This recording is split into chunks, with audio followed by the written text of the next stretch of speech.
आज हम विश्लेषिक फलन के लिए पर्याप्त प्रतिबंध sufficient condition for analytic function का अध्ययन करेंगे। फलन w बराबर एफ जेड बराबर u of x y plus iota v X Y के लिए किसी प्रांत d में विश्लेषिक होने के लिए पर्याप्त प्रतिबंध है कि u और v के आंशिक अवकलज d के प्रत्येक बिंदु पर सतत है तथा कॉशी-रीमान समीकरण को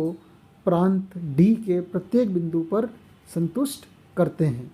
तो इस फलन के लिए हमारे पास में ये कंडीशन आनी चाहिए, delta u upon delta x बराबर delta v upon delta y तथा delta u upon delta y बराबर minus delta v upon delta x। तो ये इसके लिए फलन के एनालिटिक होने के लिए पर्याप्त प्रतिबंध है।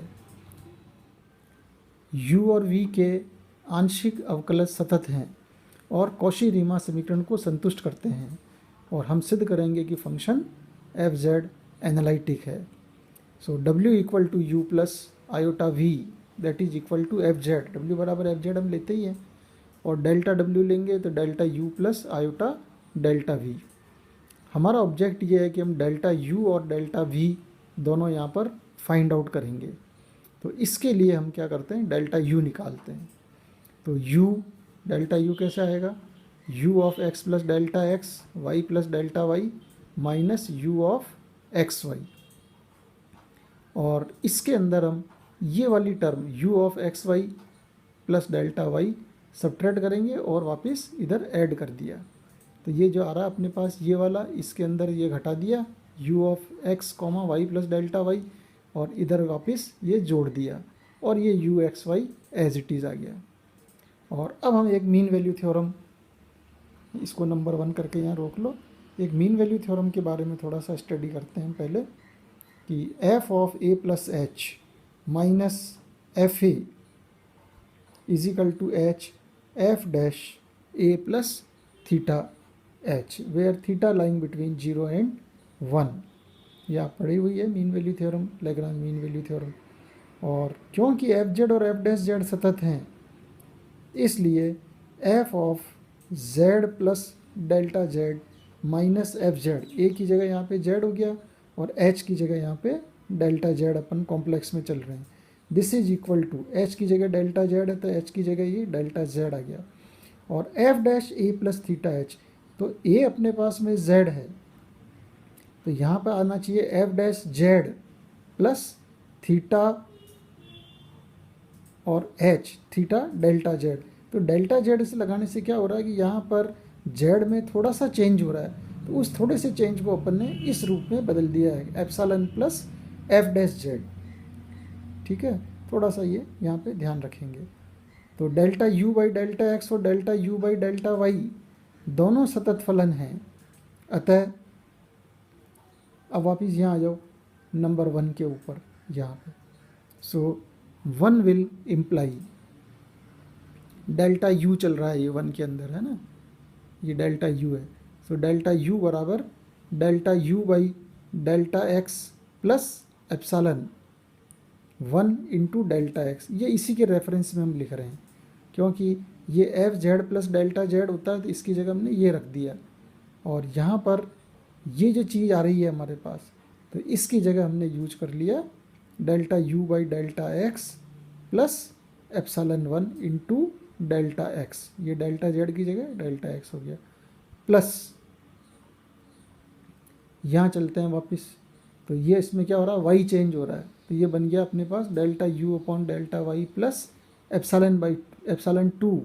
Into delta y। क्योंकि यहाँ पे डेल्टा y चेंज हो रहा है इसलिए ये डेल्टा y आएगा। यहाँ पे डेल्टा x बदल रहा है तो ये डेल्टा x आ गया ये यहाँ से,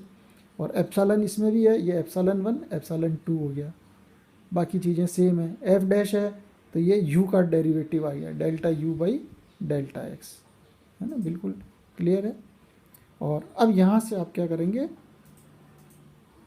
टर्म्स को अलग अलग कर लो, delta x delta u by delta x delta u by delta y into delta y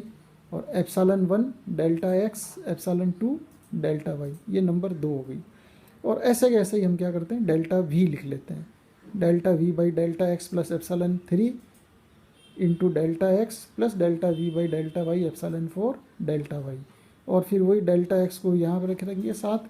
epsilon 3 वाली टर्म को इधर रख लिया, एप्सिलॉन 4 की टर्म को यहाँ रख दिया, delta Y into delta V by delta Y ये इधर आ गया। अब जब डेल्टा एक्स टेंस टू 0 है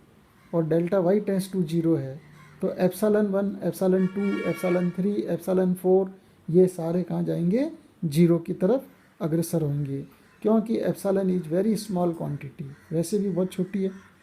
एंड देयरफॉर डेल्टा डब्ल्यू बराबर delta you plus iota delta we,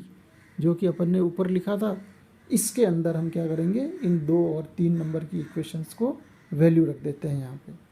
तो u, डेल्टा u की वैल्यू डेल्टा u से ये वाली 2 नंबर की, और ये डेल्टा u है 2 नंबर अपना इम्प्लाइज ही चल रहा है सेम, और ये अपने पास डेल्टा v चल रहा है सेम। ये दोनों वैल्यूज़ यहाँ पे रख देते हैं अपन, ये दोनों वैल्यूज यहाँ डाल दी इसमें, और एप्सिलॉन वाले को अलग रख दो, डेल्टा x ये वाली एप्सिलॉन की, ये सारी एक साथ जोड़ दी, ठीक है। अब क्या हो रहा है कि ये एप्सिलॉन 1 वेरी स्मॉल क्वांटिटी है और डेल्टा एक्स भी बहुत छोटा है, तो जब 2 छोटी क्वांटिटी को गुणा किया तो और छोटा हो गया, और एप्सिलॉन 1, एप्सिलॉन 3, एप्सिलॉन 2, एप्सिलॉन 4 ये सारे कहाँ जा रहे हैं, 0 की तरफ अग्रसर हो रहे हैं। तो ये दोनों टर्म हमारी पास 0 की तरफ अग्रसर हो जाएगी, तो ये ख़त्म हो जाएगी, और बाकी अपने पास में ये डेल्टा डब्ल्यू ये बचा हुआ रह जाएगा। अब यहाँ पर वही ऊपर वाला स्टेप कि पहली टर्म डेल्टा डब्ल्यू बराबर delta U by delta X plus iota delta V upon delta Y into delta X plus, और यहाँ पर हमने क्या करा, सी आर इक्वेशन यूज कर ली कि जो ऊपर अपने पास delta U upon delta Y था उसकी जगह minus delta V upon delta X ले लिया, और plus iota as it is, और जो delta V upon delta Y था उसकी जगह delta U upon delta X, और ये ऐसे का ऐसा ही आ गया सेम, पहली टर्म यूँ की यूँ, और यहाँ से हम क्या करते हैं, आयोटा कॉमन निकाल लेते हैं, इस माइनस को चेंज कर दो आयोटा स्क्वायर, ताकि दोनों में से आयोटा कॉमन, और ये एज इट इज आ गया अपने पास। अब ये ब्रैकेट दोनों के अंदर कॉमन निकल गया, बाकी रह गया delta X plus iota delta Y, और ये बन गया अपने पास डेल्टा जेड। अब यहाँ पे आप क्या करते हैं, लिमिट लगाते हैं यहाँ पे,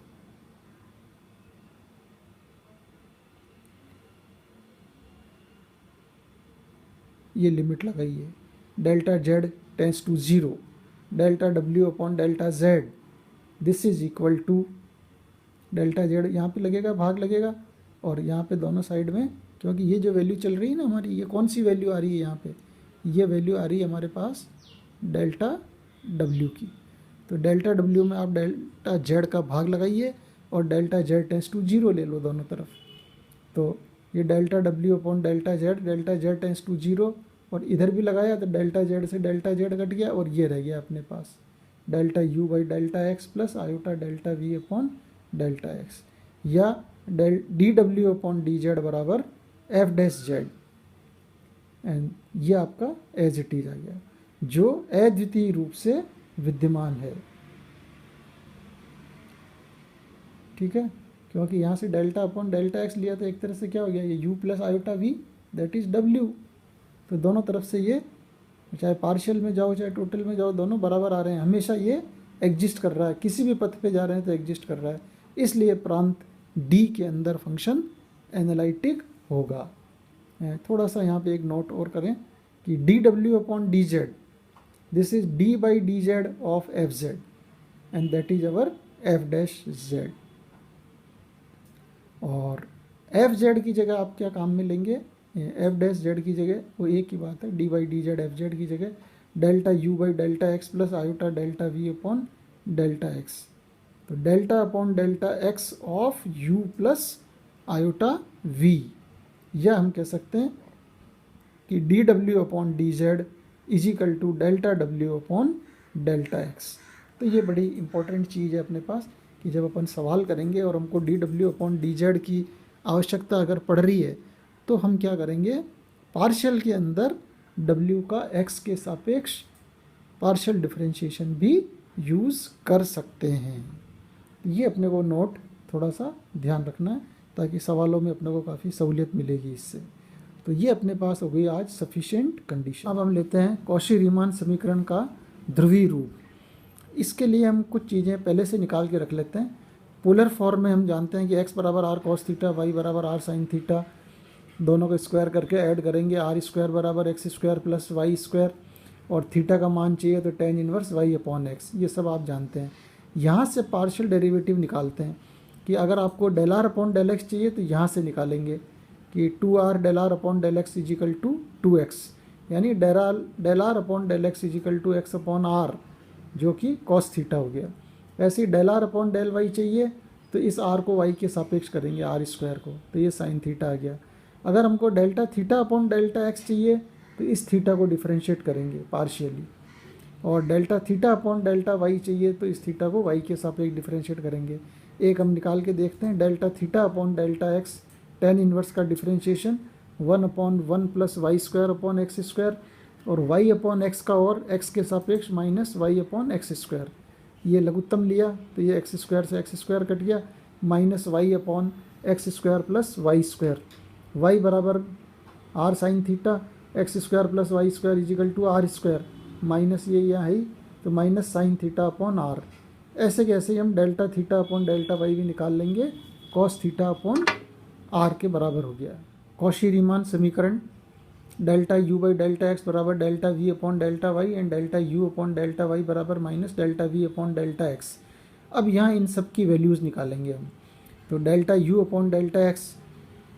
पार्शियल डेरिवेटिव है, क्योंकि u फंक्शन है r का और थीटा का, इसलिए हम इसको लिख सकते हैं delta u upon delta R into delta R upon delta X, और थीटा का भी है तो delta u upon delta theta into delta theta upon delta X. अब ये ऊपर जो हमने वैल्यू निकाली है delta R upon delta X, delta theta upon delta x, ये दोनों वैल्यू यहाँ रख दी, ये नंबर 1 आ गई। इसी प्रकार से delta u upon delta Y निकाल लिया हमने, delta u upon delta R upon delta Y plus delta u upon delta theta upon delta Y, इन दोनों की वैल्यूज़ ये यहाँ रख दी। फिर आपको चाहिए delta v upon delta X, तो delta v upon delta X, v is a function of R theta, so delta v upon delta R into delta R upon delta X plus delta v upon delta theta into delta theta upon delta X. अब यहाँ पे हम क्या करेंगे, value रख देते हैं delta R upon delta X, delta theta upon delta X दोनों की। ऐसी एक और हमको ज़रूरत है delta V upon delta Y की, जो कि आर थीटा का फंक्शन है, और इन दोनों की वैल्यू रख दी, तो ये इक्वेशन 4 आ गई। अब ये जो ऊपर अपन ने लिखा था सी आर इक्वेशन, जिसको कि m नंबर दिया है अपन ने, उसके अंदर ये सी आर इक्वेशन की पहली delta U upon delta X बराबर delta V upon delta Y, तो इनकी वैल्यू हम क्या करेंगे, इस 4 नंबर से, ये ऊपर जो 1 नंबर है, इन दोनों से ये वैल्यूज़ यहाँ पे एज इट इज़ उतार के यहाँ रख दी। यहाँ पर वैल्यूज़ रखने के बाद अब हम क्या करेंगे, इसको, और ये यहाँ पे 2 चीज़ें आ गई, ऐसे ये इधर भी आ गई हमारे पास, है ना। अब वापस ये की यही दूसरी वाली इक्वेशन लेते हैं, यू वाई बराबर minus V X, C R second equation, और वही 2 और 3 नंबर से वैल्यू रख दी, तो ये 5 और 6 अपने पास में 2 इक्वेशन आ गई। अब 5 नंबर को गुणा करेंगे हम कॉस थीटा से, और 6 नंबर को गुणा करेंगे साइन थीटा से, और दोनों को ऐड कर देंगे। तो इसको कॉस थीटा से गुणा करेंगे 5 नंबर वाली को, तो ये कॉस स्क्वायर थीटा, और 6 को साइन थीटा से किया तो साइन स्क्वायर थीटा, और जैसे ही ऐड करेंगे तो ये delta U upon delta R आ गया। ऐसे ही इधर delta V upon del theta, इसका आपको क्या करना, 5 नंबर को गुणा किया कॉस थीटा से, और इसको किया अपन ने साइन थीटा से, तो ये cos square theta plus sine square theta 1 हो गया, तो 1 upon R del V upon del theta. इसको कॉस से किया, इसको साइन से किया, तो ये दोनों कट गए प्लस माइनस के, और ये दोनों कट गए, तो ये दोनों राइट वाले ये कट गए, ये दोनों कट गए, ये दोनों साथ हो गए, और ये दोनों साथ हो गए। तो ये एक कंडीशन आ गई कि delta U upon delta R is equal to 1 upon R delta V upon delta theta. ऐसे कैसे ही हम क्या करेंगे, अब की बार 5 नंबर को साइन थीटा से गुणा करेंगे, और 6 नंबर को करेंगे कॉस थीटा से, और घटा देंगे, तो ये आर वाली टर्म कटेगी, और ये थीटा वाली अपने पास में बची रह जाएगी। So delta U upon delta theta is equal to minus R delta V upon delta R. तो ये अपने पास में जो दो इक्वेशंस आ रही है ये कहलाती है कॉशी रीमान समीकरण इन दी पोलर फॉर्म।